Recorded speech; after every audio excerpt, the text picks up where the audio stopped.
Good morning, everyone. Good afternoon. This is Peter Thurkelson from the Lawrence Berkeley National Laboratory, and welcome to the 50,001 Ready Utility Network Series hosted by the Department of Energy.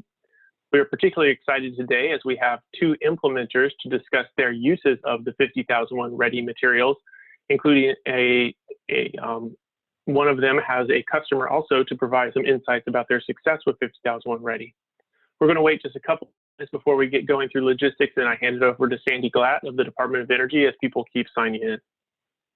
So we'll get started in just one more minute.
And it looks like everyone's more or less signed in. Our sign-ins are slowing down a little bit, so we'll get started.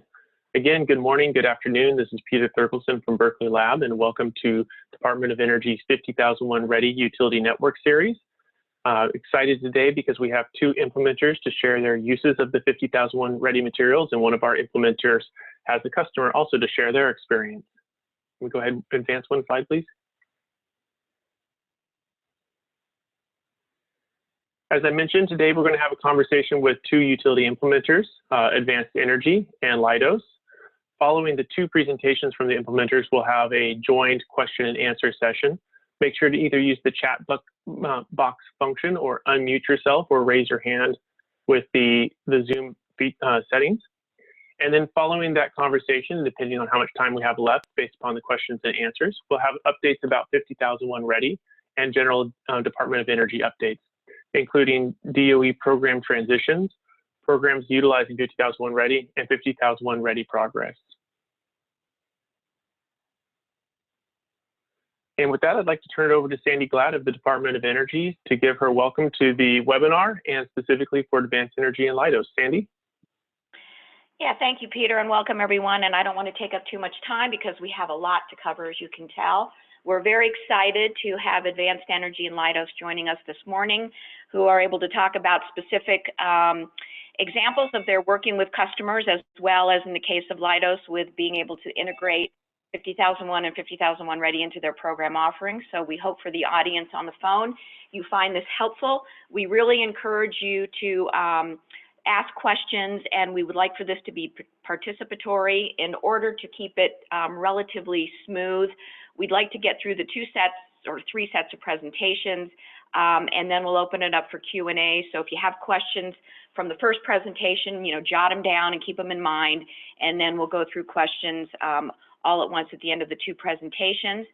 So we're going to start out with, I believe, Mike Stowe, and if he's got others on his team that will be talking with Advanced Energy, followed by the Leidos team, which again, I believe it's either Mark Stover or Tim Dantoin or John Nickel, and they will introduce themselves, as well as one of their customers, Neenah Inc, who will talk about their experiences, and again, followed by questions. So I'm going to shut up right now and turn it over to Mike, and we'll get started. Hello, can everyone hear me? Can anyone hear me? We can, Mike. Okay, thank you, and thank you so much to DOE and Lawrence Berkeley for the opportunity to talk about this. I tell people sometimes I'll pay you to let me talk about energy, if you will. So I love to do it. And Advanced Energy, if you could advance to the next slide. Advanced Energy, we really, quite a few years ago, actually probably 5 or maybe even 7 years ago, we made a business decision to approach 50,001 and get into that as a business goal, to work with that tool in that area and energy, and primarily at that time industrial.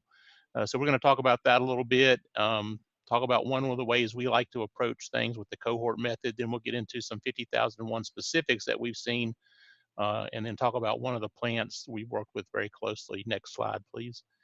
So we did make the business decision. Our approach was to get multiple certifications in the various ISO and superior energy performance world. Also, we became one of the DOE's qualified instructors. We also serve on the committee for the scheme for the certification with the Energy Management Professionals group. And we've done 2 full cohorts with DOE. We have developed a process that we call ISO 50001 gap analysis that we use, and now we've integrated that fully with 50001 Ready. Now working with 50001 Ready implementation as the go-to tool for anyone we work with for 50,001. And of course, we deliver lots of training on just about anything related to this. Next, please. So we did co-brand with the 50,001 Ready tool. We have a co-branded platform with the 50,001 Ready, DOE, and the Advanced Energy, where we can put our clients, customers, you can use the multi-site, the various functions of 50,001. So we do have a co-branded platform to be an active partner with DOE and Lawrence Berkeley on 50,001 Ready. Next, please. So the cohort is one of the methods we use to demonstrate or work with companies. We've done several and are been working with developing one based on 50,001 Ready. We've had several opportunities, but nothing's come together yet. But basically, at 5 to 7 companies with similar strategic energy management goals and experience levels, ideally non-competing. You may not want Lowe's and Home Depot on the same cohort, but it may be okay. It just depends. But you want the cohort members to be able to share info and best practices. They get a lot of benefit from each other.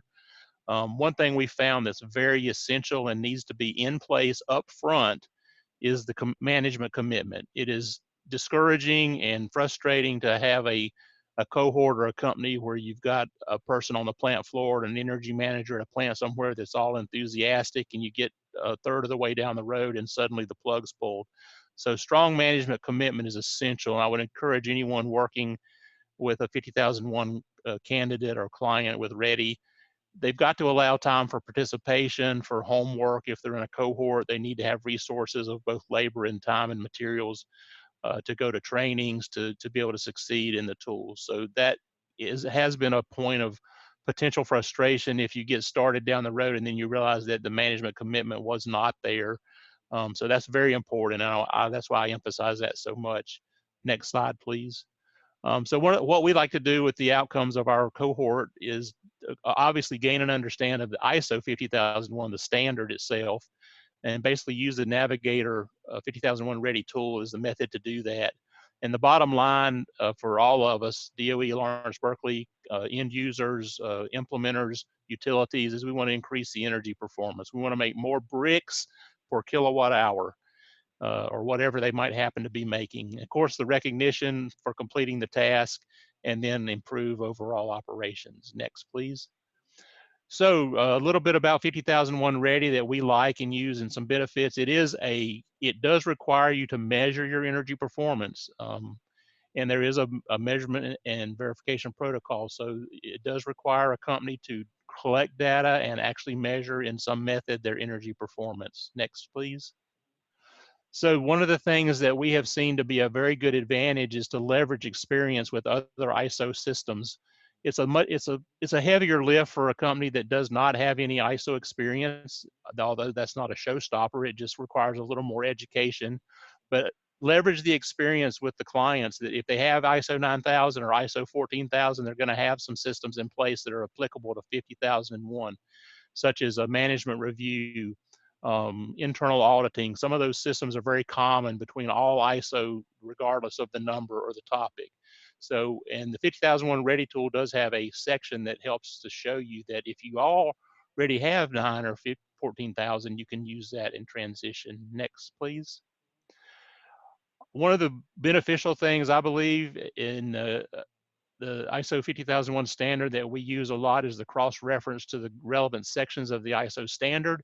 So if you're working on a particular task or topic in the 50001 Ready tool, it gives you cross-references to the standard, which can be very useful. Next, please.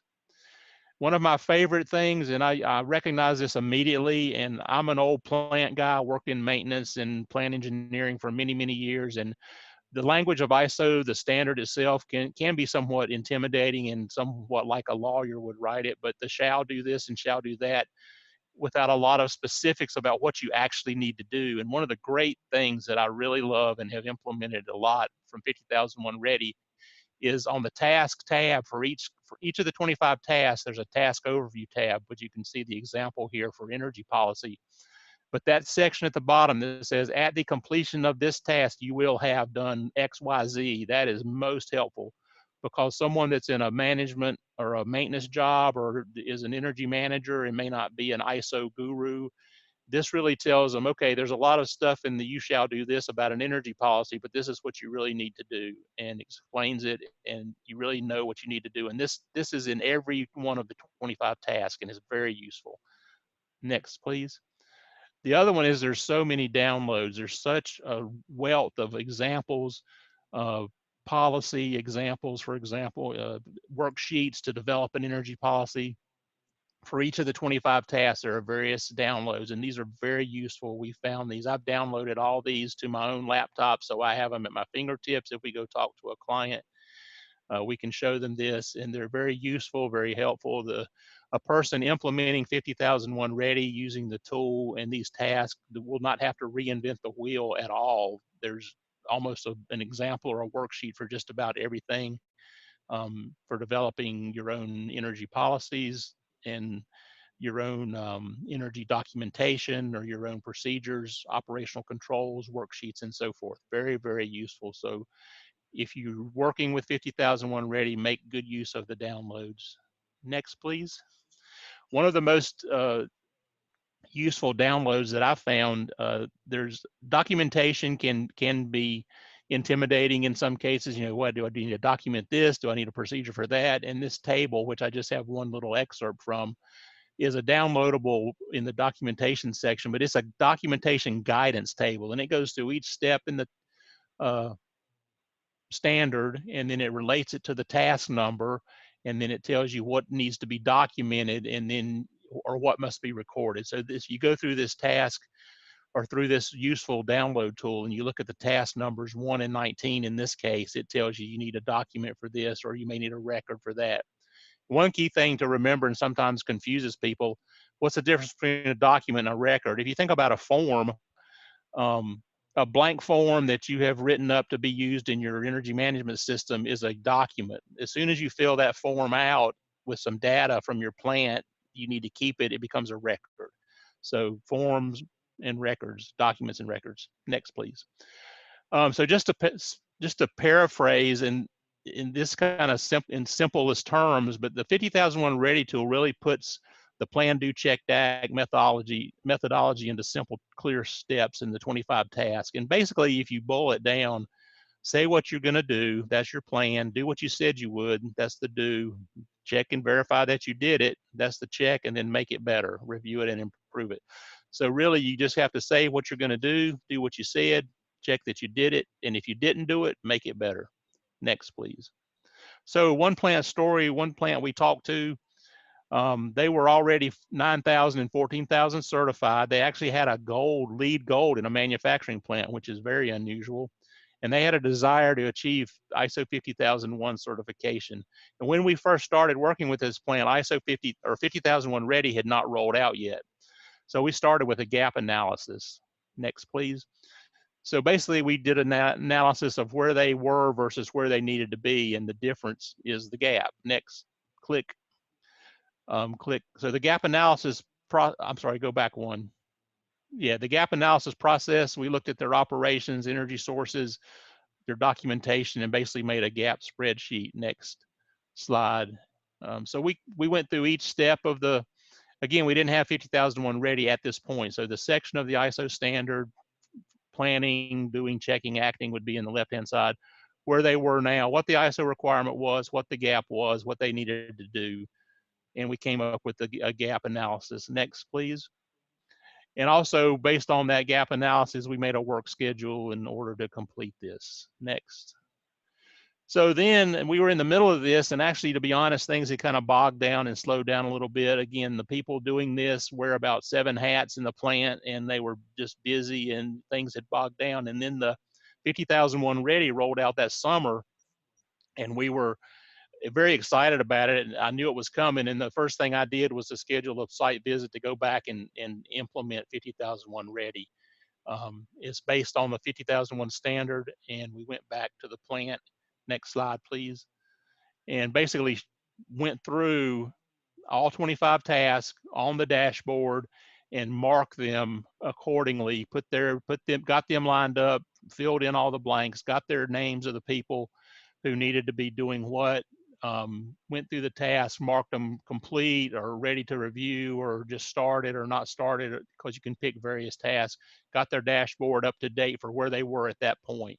They loved it. They absolutely loved it, because they just didn't really, they were kind of waving in the breeze, and this kind of really got them focused, and they could really see, okay, I got these 12 done, I've got this one in progress, I got these 12 to do, and they proceeded and used 50,001.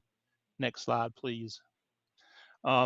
Before the summary, I just say one thing, that unfortunately, the plant we worked with in this story, they went straight to certification, and they never applied for the recognition. So that's unfortunate from the 50,001 Ready point of view, but they did go straight and got certification, and they were very, very happy with the use of 50,001 Ready. It said they probably wouldn't have got across the finish line without it. So just in summary, it's very much worth the effort. It is an alternative to certification if you don't need certification or are not required by your corporate headquarters to get certification.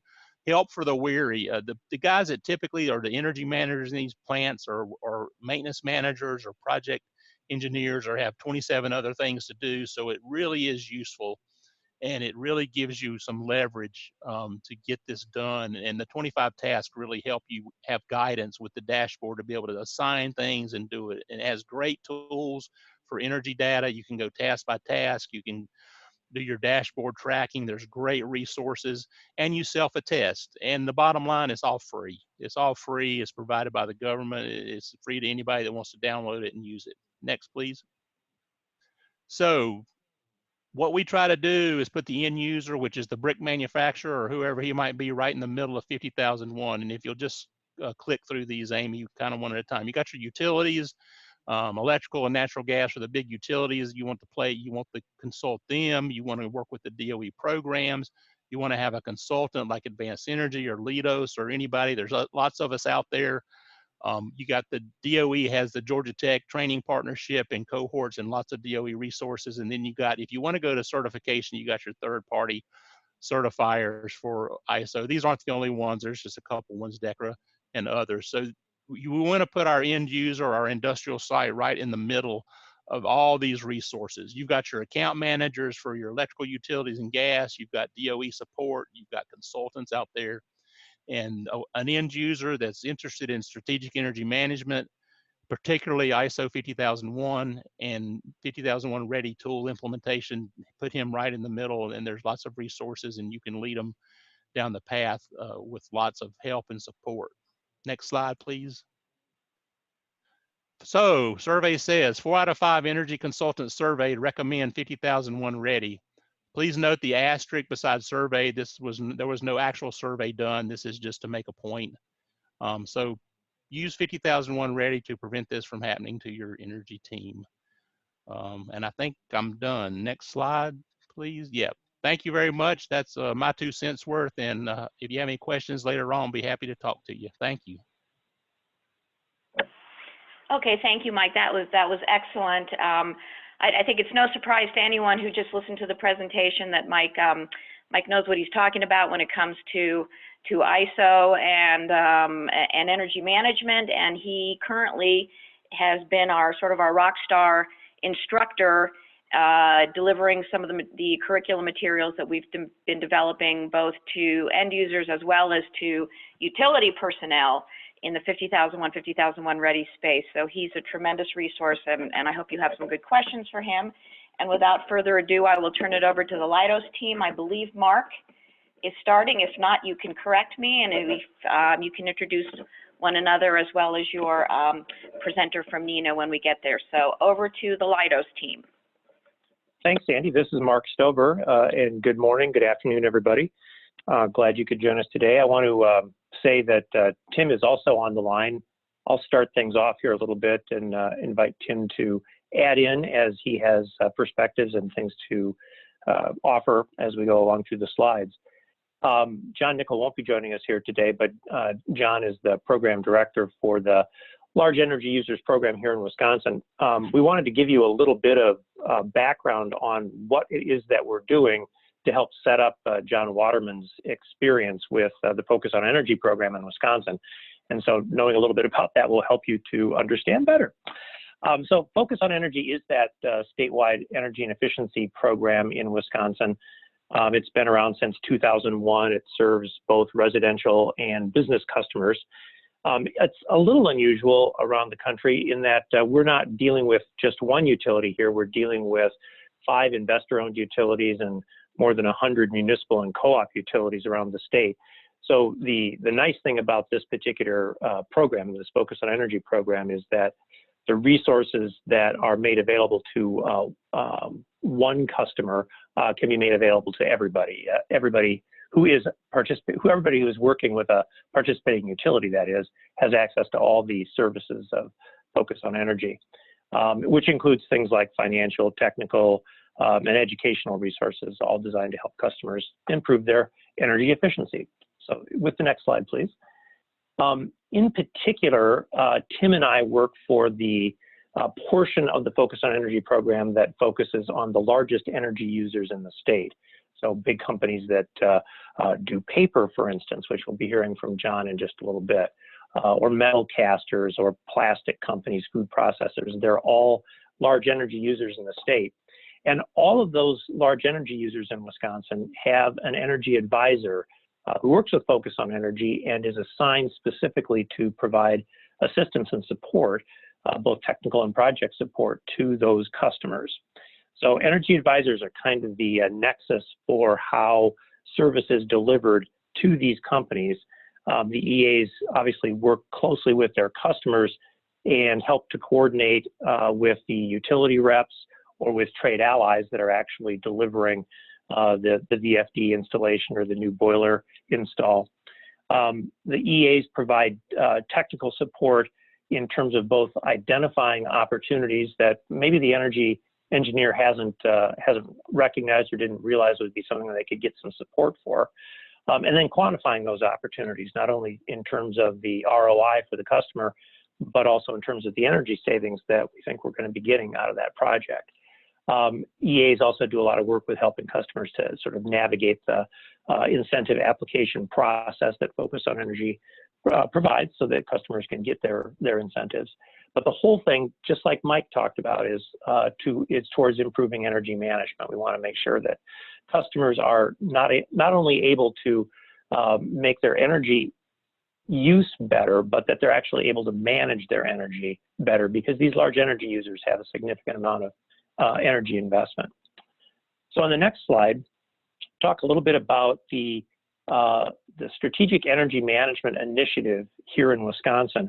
And our presentation is basically around how we integrated ISO 50000, or rather 50001 Ready, and ISO 50001 for that matter, but how we integrated the 50001 Ready program into our SEM initiative as well. So it goes back to 2015 or even 2014 when we had customers that were asking about, what more could they do in order to improve their energy management. We got good support, maybe great support even, from the program administrator here in Wisconsin, because what they allowed us to do was create a budget to actually provide milestone and step-by-step incentives for customers that enrolled in that program. So in 2015, Tim was responsible for launching what we called the SEM Leaders program. So it had its own budget, it had its own energy goals, and it was evaluated by the program evaluator too. It concluded in 2018. So it started in 2015 as a cohort with 30 participants. 3 dropped out during the program, but 27 reached the end goal, which varied for each one of them, but 27 had success in terms of either becoming 50001 certified. 5 of them managed to make it that far. An additional 8 achieved or are currently pursuing the 50001 Ready recognition from the DOE. And we have followed up this cohort initiative that Tim led with an individual enrollment process, I guess you'd call it. It's not a program, but an offering that continues the strategic energy management and our links with 50001.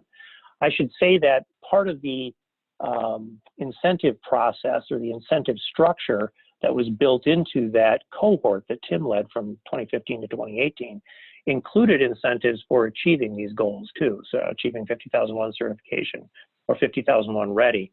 And I think that's probably one of the lessons learned that we came out of this with, is it does help to have those incentives to help sell it to management. Next slide, please. So this slide is just a colorful rendition of all of the different logos for the various companies that participated in that cohort program. We called SEM Leaders. You'll see Neenah's there in the middle. And it's actually a pretty good cross-section of the variety of different types of industries in Wisconsin. There's paper, there's plastic, food processing, there's metal casters here in the list, printers, and large OEMs, large manufacturing companies that have their own supply chains. So a wide variety of customers. And I think the takeaway here is that the 50001 Ready process, strategic energy management, really can apply in a variety of different industries. It's not something that's just limited to one industry or another. So if you go to the next slide, here's where we get into some of the more, getting to more of the detail, I guess, of our SEM implementation process. So the successor program to SEM Leaders is this program we've called SEM Partners. And I'll explain a little bit how that integrates here as we get through this slide. But basically what we've done here in Wisconsin is we have an internal capability here to develop regression models for the customers that we work with. There is the EMPI tool that is built into the Navigator and some customers have found that to be beneficial or valuable. We have also provided them, though, with their own regression model, which we then update with them on a monthly basis. So the process that we typically follow is customers interested in doing something with us with regard to strategic energy management.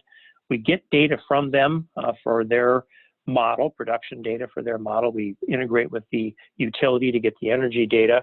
And then we provide them with the model. We get them to actually review that and verify that it's a useful model for them. And then we establish a monthly cadence for meeting with them to identify, based on the model's comparison of expected usage to the actual usage, what kinds of things might be going on in the plant that would lead to additional opportunities for improvement. In that process of working with us on a monthly basis, there's a couple of milestones that we want them to try to achieve in the first 12 months. One of them is to actually do a gap analysis. So I was interested to see that Mike's program is running in many ways sort of parallel to the kinds of things we're doing. Management commitment's important. Having ISO experience can also be important. We do the gap analysis up front to help them to help our customers to understand just what are they going to need to do in order to create within their program, within their management system, a world-class kind of approach. And we do that with the ISO or with the 50001 ready structure to help them to see that as a stepstone to 50001 certification if they're interested in it. So the energy review also helps them to understand where their significant energy users are. And it's interesting, even though we work with some fairly sophisticated companies, sometimes that's quite revealing for them to understand really where the significant energy users are, and even more revealing to management, because for most companies, energy is an invisible resource. It's hard to tell what it is that you're using. And management in particular has a step or two removal from that process. So helping them to understand where the significant energy users are is a good way to get management to buy into this program as well. A key part of what we do on those monthly meetings then is to discuss the opportunities, whether they be capital improvement opportunities or operational and maintenance type of improvement activities. We keep a list, we keep a running list, and we maintain that focus on what's the energy improvement likely to be, what kind of energy savings are we likely to get, and what kind of ROI is the customer receiving. One of the things that Tim did, that we did here with Leidos, is we partnered with a third-party company called EPS, Energy Performance Services from Canada. They provided significant support to our customers with regard to their energy IT capabilities. So if a customer didn't have a lot in terms of energy IT, EPS could come in and help significantly to improve their data acquisition and their data sharing capabilities, which then further made it interesting for management, because of course, whenever you get involved in these things with management, one of the first things they're going to want to do is see what kind of data do you have, and is it showing success? Are we showing progress? So energy IT capabilities is a big outcome, I think, of one of the big outcome of the process that we get companies to go through. Obviously, we evaluate the energy savings, and at the end of the year, we're going to provide a review with management to show them how much progress has been made by their energy team. And at that point, the customer has an opportunity to sort of take a couple of different paths. They do have the opportunity to say, thanks, this has been a great year. We're not really interested in continuing our SEM journey anymore. And I can tell you that very few of them do that. In fact, I really can't think of any that have done that with us, unless it was some reason where there was a change in ownership of the business. They find this strategic energy management and the integration with 50001 ready to be very helpful. They can remain a SEM partner with us and continue going through this monthly cadence of reviewing the performance track or reviewing their model, and continuing to improve their capabilities.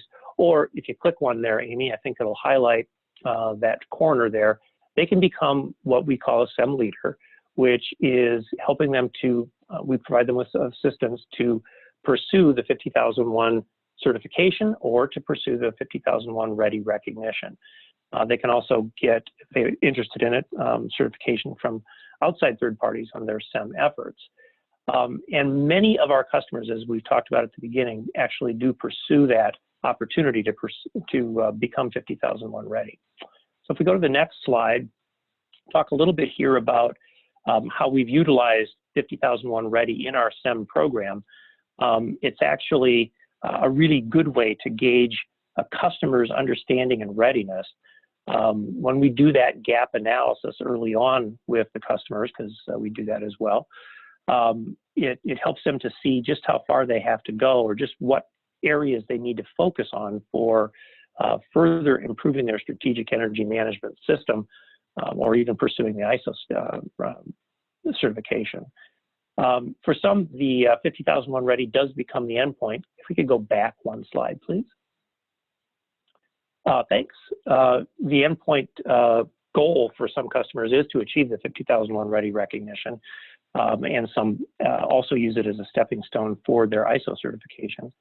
As Mike pointed out, there are a number of, I think there's over 120 resources that are built into the 50,001 ready navigator structure that provide great resources for our customers. Even if they end up not wanting to pursue the recognition, many of them have taken a look at those resources and see that as a real valuable tool for their understanding of the kinds of things that they would need to do in order to improve their approach to energy management.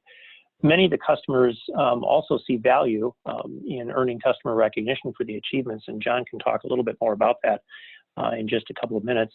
This is obviously also a good jumping off point for pursuing the ISO certification.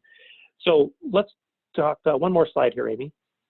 We'll talk a little bit about the benefits and challenges and what we see as kind of a going forward platform for our efforts here in Wisconsin anyway.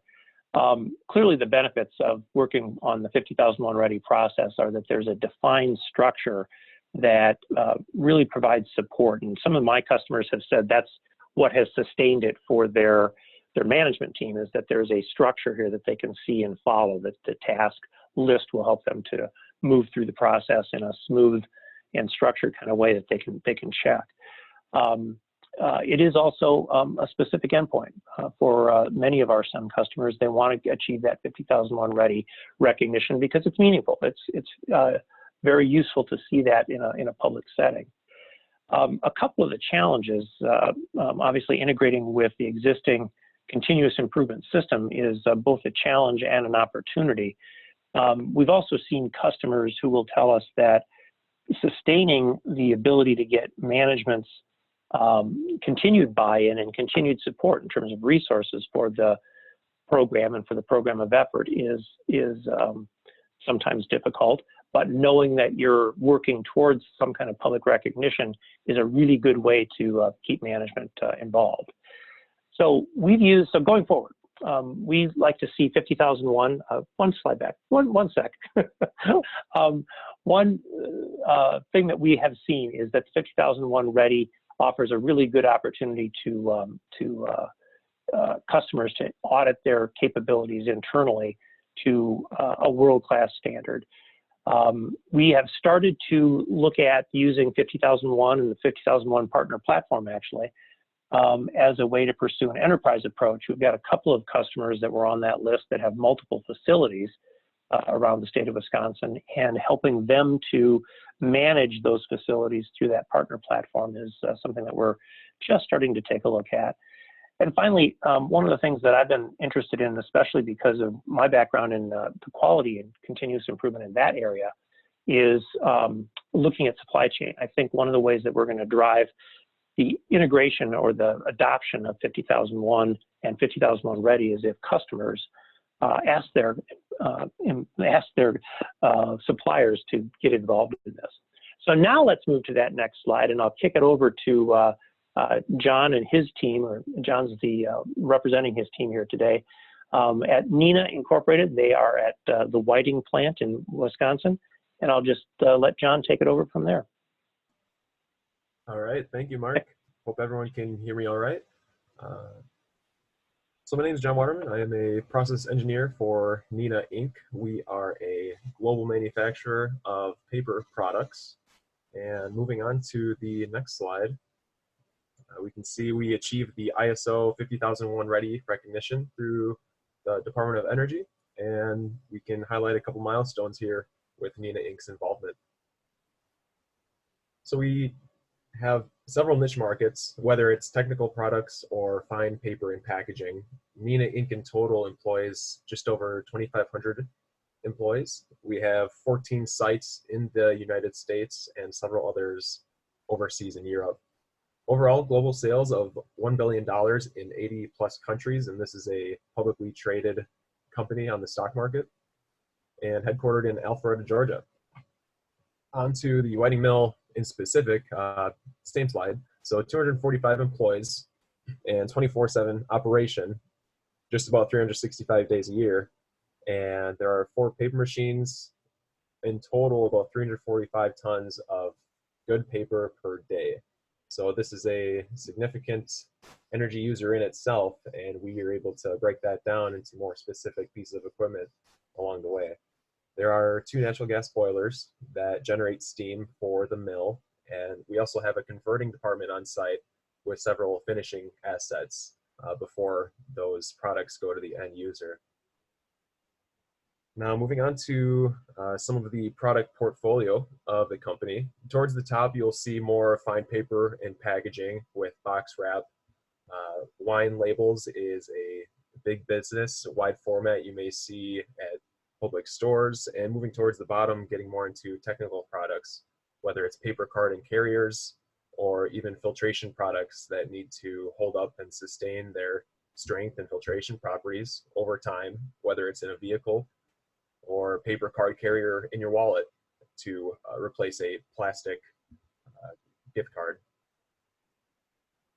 And with the commitments and benefits of Neenah Paper, you can see that through the years we have been involved with several upgrades to existing equipment, and these are all going to be capital upgrades that were facilitated with incentive programs through Focus on Energy.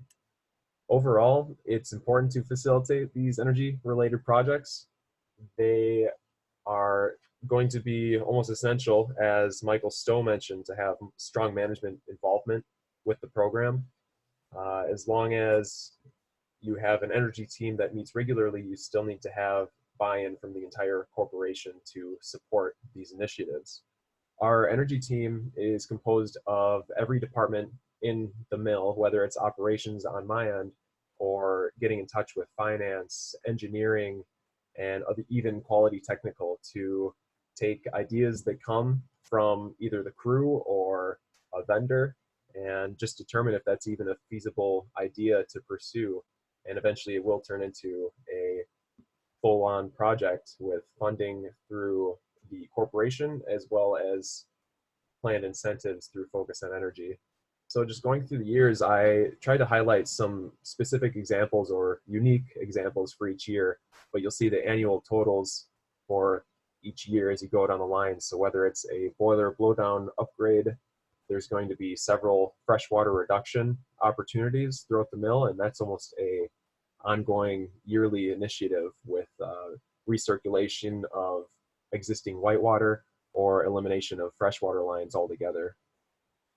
And towards the bottom, you can see through the SEM Leaders Initiative, so Strategic Energy Management Leaders, we, as Neenah Inc., were granted $113,000 in 2018, and that was for achievements earned along the way of Strategic Energy Management program, and also for implementing the ISO 50001 ready program altogether.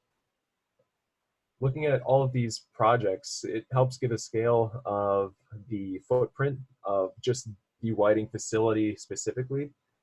And through all of these projects, with help from a Focus on Energy and implementing these capital upgrades, since 2014, there's been over 6.6 million kilowatt hours per year reduction in electricity. Moving on to gas, 1.35 million therms per year reduction. And overall, an energy cost or annual energy costs decreased by $1.25 million just through these energy related projects. Now onto the ISO 50001 Ready program in general. This would be a great achievement, and with that, it required great support from several third parties and even the corporation itself. So we made sure to utilize outside resources when needed, and that's when consulting with our energy advisor came in handy very frequently. Overall end goal for us, June 8th, 2018, the Neenah Inc. Whiting Mill is recognized for instituting global best practices in continuous energy improvement. The Whiting facility was the first paper mill in Wisconsin to achieve 50001 ready status. And this just highlights the commitment to sustainability throughout the entire corporation. Now 50001 ready and joined the ranks with the other renewable certifications that we have achieved. So there's a point in there on maintaining the program infrastructure. And this is a huge point that was described in a bit more detail earlier in the presentation, how it goes through 25 tasks through the Ready Navigator tool. And this really tied into a lot of existing documentation that we already had at our facility. It was just a matter of putting in some final touches and tuning it to the requirements and other ideas that are going to have to need to be included to ensure that this is a sustainable initiative and can be passed down through other energy team members so that it's a sustainable program. Overall, for example, there's an energy performance indicator. So we did establish a baseline in energy consumption per, say, 1,000 pounds of paper. And this was set up by Leidos, which in turn covered almost all of the requirements for the indicator model with the Department of Energy.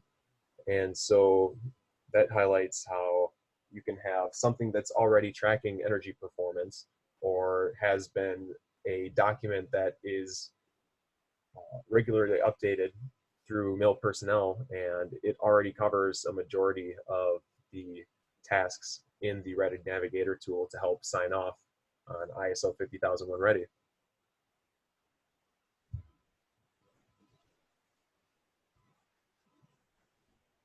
Another good example would be, say, for the energy policy and getting management involved.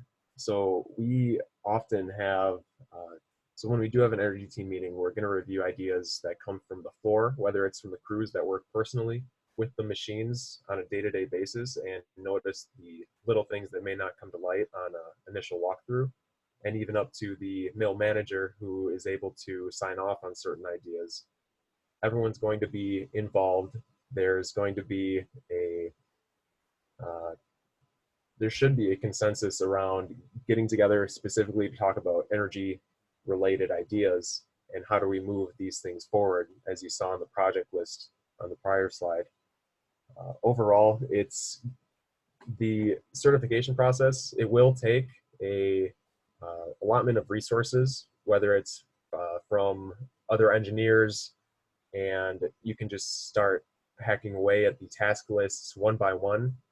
Otherwise, there's going to be several audits that could help shine light on the gaps that are in your mill itself, and that just helps identify even greater opportunities for future upgrades.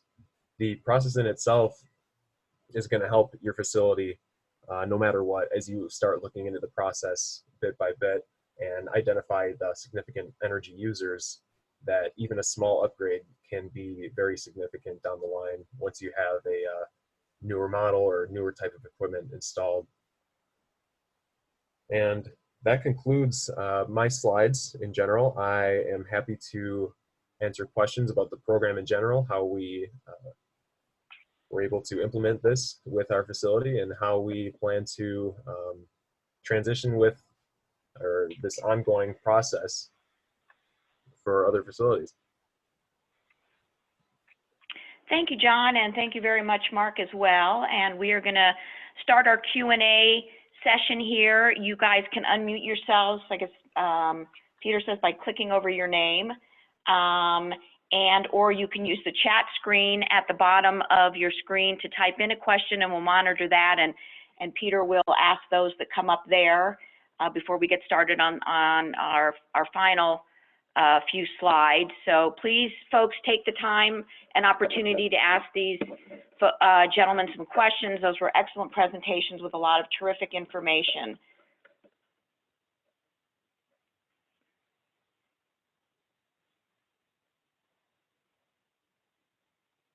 Any questions? Sandy, Raylene just shot one over that is a great question for both, well, actually for all of our presenters, but specifically for Neenah, is that did you have any ISO experience? And then maybe more broadly to both Mike and Mark, Mike spoke a little bit about ISO experience being beneficial. I'm wondering if Mark has seen that as well, but first to Neenah, if you had any other ISO or other management system experience beforehand. Yeah, I do know that the Whiting facility had achieved ISO 9001 status, and we were certified in that. However, that was before my time, so about 2014, where I don't believe the facility renewed their certification. However, we did have management involved in that initiative that was still around and active in the energy team to kind of help give us an idea of the format and how to move forward with the third parties, whether it's Focus on Energy or Department of Energy. So yes, we did have prior involvement. However, me personally setting up the DOE task list and going through the requirements, I had no prior experience, and so I don't believe it's essential if you're going to go for 50,001 ready. Yeah, this is Mike. I'll chime in a little bit. We also, well, actually, honestly, I have not worked with a customer that had zero energy or system experience. The customers we've worked for typically have 9001 if they're a manufacturer, and quite a few had 14,001, and some had the safety, which is now 45,001, I think. But anyway, the one company in my story, in my presentation, they had 14,000, and at that time, OSHA's 18,000, which is now 45,001 for safety. So they had 3 ISO systems in place. And what we did in that case, they had lots of experience, but still, there is still quite a few I's to dot and T's to cross to get the 50,001 integrated. And they had a environmental health and safety manual, and we helped them make that into the environmental energy health and safety manual, and basically added the sections we needed to add, which were not there at all, and tweaked the sections that were there but needed to mention energy aspects of the 50,001 standard. And one thing I will say is that I think with the 50,001 Ready tool, we have seen that if you do not have any ISO experience, that's definitely not a showstopper, and the 50,001 Ready tool makes it much easier, I believe, than just trying to read the standard and do it.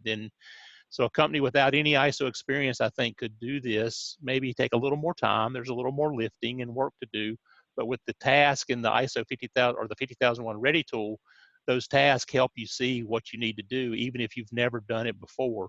So you may have to make a management review system. You may have to make an internal auditing system or a corrective action system, but the tool will help you do that. You don't have to have one existing for safety or something else. So again, it helps, but it's not a requirement to have that ISO or previous ISO experience.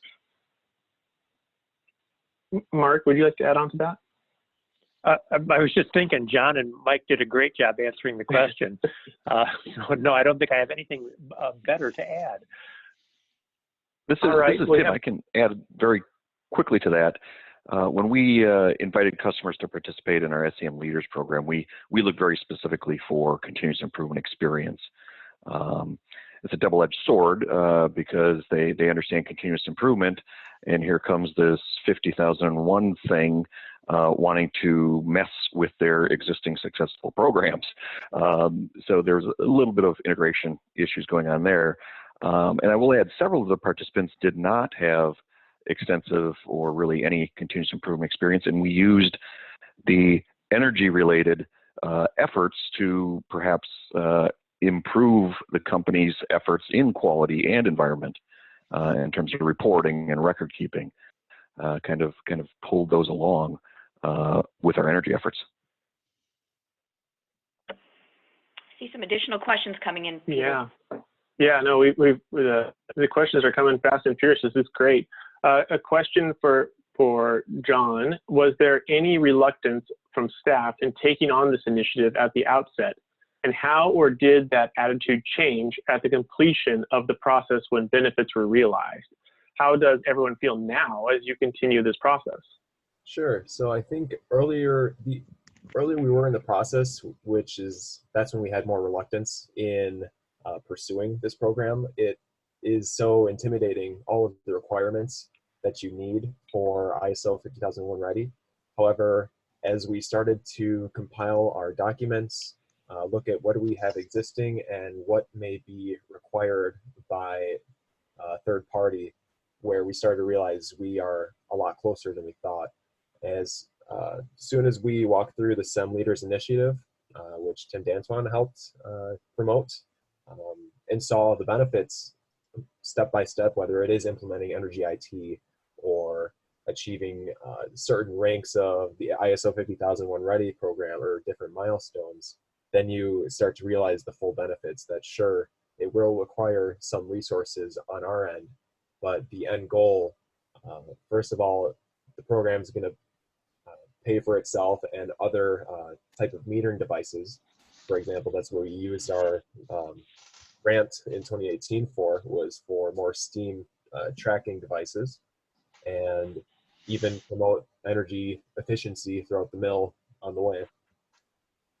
And now that we are continuing the process, we still update our performance models, have energy team meetings, and continue the same spreadsheets as far as the project pipeline goes to track where we are and what we want to pursue once we have more capital funding. So it has helped establish kind of a baseline for looking at our projects and moving forward from there. I do see another question from Paul asking, do you foresee ISO 50001 certification? What are the pros and cons to pursuing this certification? And with Neenah Inc, our end goal was ISO 50001 ready, which is one step away from ISO 50001 certification. And perhaps Tim Dantoin could speak to this more, but from what I understand and why we did not pursue the certification is the amount of resources, or I guess, yeah, the amount of resources required for the certification do not outweigh the grant potential that we would receive for this achievement. So basically would take a lot more organization on our end and getting an extra engineer involved. However, it would not be perhaps the next level that we're looking for from ready status to certification. And Tim and Mark, can you speak specifically to why your customers in Wisconsin do or do not pursue certification? And then going back to Mike, can you speak maybe a little bit more about why your customer who was stuck on pursuing full certification and then went to ready in that process, got re-engaged, and then ended up kind of leapfrogging over ready recognition onto certification, and what changed so much? But let's start with Leidos in Wisconsin. Well, I'll let Tim talk about some of his customers who have actually achieved the ISO 50001 certification, but I can tell you from my experience, there are a few customers that are not interested in having that outside third party taking a look at things. They would prefer to keep the audit process and the focus on internal operations of the business internal to the business. And so 50001 ready fits that bill perfectly since it's a self-attestation. But Tim's worked with a number of companies that have made it to the certification standpoint. So maybe you've got some comments. Yeah, the basic answer is they to do it. And they're large and having a good way, possible personnel changes and everything else going on. So it's a great external gauge on keeping the thing in place. On the opposite side of it, we also have companies that are really good at ISO 9000 and 14000, and they've essentially grafted energy into their environmental program and really don't see the need for one more certification for to validate their efforts. And the 50001 Ready provides that validation that they're doing things right, and they can hold it up and show their internal that they're doing it right, and then they can also brag to the outside world that, hey, we're everything but the certification. So. And Mike, maybe in just 30 seconds, if you could speak to that. I know you already did in your presentation. We want to try to squeeze in one last question before our time expires, though. Sure. Yeah, I agree with Tim. There's definitely different motivations, and some people get a corporate directive: you shall become certified. Other companies are working on their own, and just make that decision. In the case of my story in my presentation, actually, their motivation for all of this was to get more lead points by doing ISO and maybe even SCP. One day, they were looking toward getting to lead platinum, which was an interesting motivation.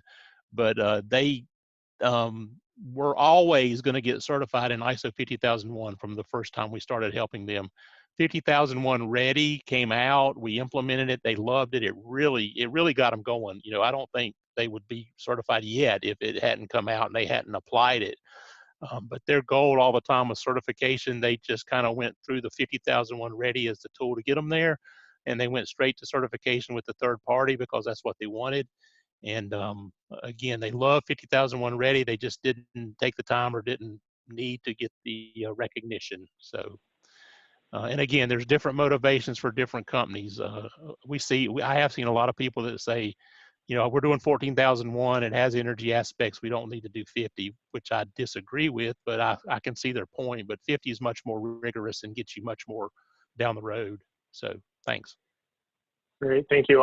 Let's try to squeeze in. We're right at the top of the hour, and I acknowledge that is our slotted time. So if you need to drop off, please. We're just going to take one last quick question, and we will be posting these materials online to the Better Building Solutions Center. We'll send out that link and the slides after the presentation as well. And very quickly, did either facility have to invest in additional sub-metering to gather needed energy data, or was the emphasis more on facility energy usage? And I'll quickly start that by saying 50001 itself has a focus on what both presentations talked about, significant energy uses, and in some cases sub-metering is a necessity for ISO 50001 certification. But Ready really tries to reduce some of the barriers, especially financial barriers, to engaging in energy management, and sub-metering is not a requirement of Ready. So while sometimes it gets people excited and they're able to get management to provide additional financial resources for submetering, it's not a requirement of Ready itself. But I'll let the other presenters chime in to see if there was any change of heart in terms of resources, or if those companies felt that submetering was a benefit in their specific cases. Yeah, I can share some thoughts on the energy meters that we required. So first of all, the third parties that we were involved with, so Focus on Energy, they did come in several times with portable power meters and gain any baseline data on equipment that, say, we knew had potential, but still needed the baseline data to justify any upgrades. Also, with some of the newer improvements, such as variable speed capabilities on pumps or motors, they have power meters built in, and now that just gives us more of a baseline and energy tracking models from there for each of those upgrades. As far as purchasing further metering, so beyond what the program requires, I did mention through the grants that we received through the SEM Leaders Initiative, we used majority of those funds for our own metering devices for personal growth, or I guess to grow the facility and track steam usage at different points in the process. And even in that itself, it gives you a gap analysis to work on further upgrades, whether it's through the piping or through the boilers that are feeding the steam. This is Tim. I can quickly add, across all the participants in our program, they ran the spectrum of energy IT capabilities. And we essentially took them where they were and viewed that capability as part of the continuous improvement process. In several instances, we used the lack of metering as a way for senior management to exhibit their resource support under ISO to go out and get meters. And you help the company identify where they're lacking information and then make the case for doing the purchase to get the metering so you have the data so you can measure your performance. So it really is just part of the overall continuous improvement process. Yeah, I'll just All add a right. little, can I add? Go ahead, Mike. Yeah, I'm sorry. Yeah, Tim is exactly right. We see all, it's all over the place, but just two examples. One in the story in my presentation, they had lots of energy stuff that they had done for lead and other things, but they had lots of metering in place. And when we were doing the pie chart to figure out their significant energy uses, they had excellent data that they had been collecting for years. They had 2 major paint lines, and that was it. And they had data on gas and electrical to both those paint lines. In another case, we actually they metered their electrical and actually metered their compressor standard cubic feet per minute delivery directly to their different lines in the plant, and they actually had their line managers paying the utility bill as a direct cost. So if you were on the line X and you were metered this much kWh, then that came out of your budget. So just like overtime and other things, utilities and energy became a direct line item for a line in the plant, and that was kind of unique. They metered everything down to the sub panels at the line level. So thanks. Okay, well, I want to thank everyone, particularly for staying on a few extra minutes. We are going to not be able to get through the DOE update slides, but they will be included in the slide deck when we post it online, as well as the recording. And you can contact any of us to get some of the additional information. But the one important slide that I did want to cover, and you all know how to reach us, is how to access the slide deck. But this is the last time I will be the leader for the network series, as I am going to be retiring at the end of November. So I'm introducing you to Ethan Rogers. Ethan is going to be the new person who who's taking over, at least for now, the delivery of the network series. So get familiar with that name, and if you want to add members of your team onto our list, he's the right person, and introducing him there in person and along with his wonderful dog. Thank everyone, and thank you for staying with us, and we really appreciate our speakers, and we will talk to you, not me, but others, will talk to you in about 3 months. So take care.